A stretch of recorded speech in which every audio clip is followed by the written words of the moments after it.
warahmatullahi wabarakatuh. Perkenalkan, nama saya Muhammad Reza Septiawan dengan NIM 12570500034. Di sini saya akan menjelaskan tentang software Ghost in the Machine. Software sendiri adalah sekumpulan instruksi atau program yang memberitahukan kepada komputer apa aja yang harus dilakukan. Istilah Ghost in the Machine menggambarkan bagaimana software adalah jiwa tak terlihat yang menggerakkan tubuh komputer atau hardware. Tanpa software dan hardware juga mempunyai perbedaan. Yang pertama itu contohnya di hardware itu seperti keyboard, CPU, monitor, atau printer. Dan di software itu kayak sistem operasi, aplikasi, dan driver. Juga ada perbedaan di sifatnya. Kalau hardware itu sifatnya itu nyata, bisa dilihat dan dipegang, sedangkan software itu abstrak, berupa kode digital. Dan ada perbedaan juga di fungsi utamanya. Yang hardware itu fungsinya itu menjalankan perintah dari software, sedangkan software sendiri memberikan perintah kepada hardware. Sedangkan dan juga software dan hardware juga mempunyai hubungan tersendiri di dalam kehidupan sehari-hari. Seperti peran software itu yang di aktivitas mengetik tugas, software itu mempunyai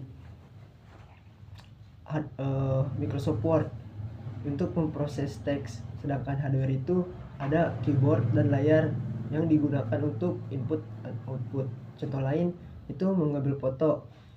Peran software di sini itu aplikasi kamera yang mengatur pencahayaan dan filter, sedangkan di hardware sendiri juga mempunyai peran kayak sensor kameranya. Dan ada peran juga di contoh lain itu menonton YouTube. Peran software itu aplikasi itu menampilkan konten layar dan speaker, dan peran hardware tersendiri juga itu menampilkan gambar dan suara. Dan juga kita bisa analogikan kreatif software dan hardware. Analoginya itu kayak tubuh dan jiwa.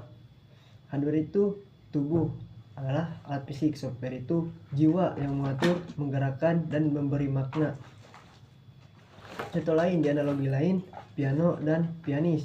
Piano menghasilkan suara, sedangkan pianis menentukan melodi dan irama.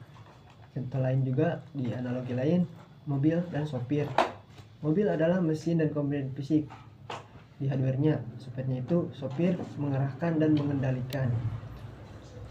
Juga software itu mempunyai kepentingannya di dalam era modern. Yang pertama itu otomatisasi kehidupan, kayak pekerjaan dilakukan lebih cepat dan akurat.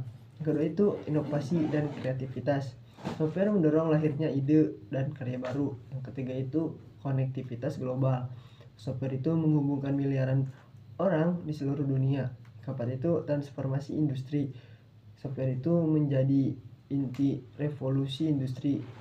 Yang kelima itu ketergantungan modern, terus hampir semua aspek hidup dikendalikan oleh software.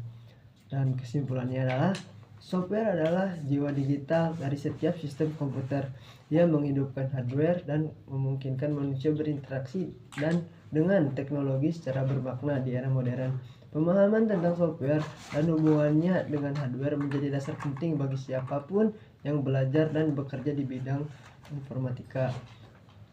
Mungkin penjelasan tentang software dari saya dicukupkan sekian. Mohon maaf bila ada yang kurang berkenan. Assalamualaikum warahmatullahi wabarakatuh.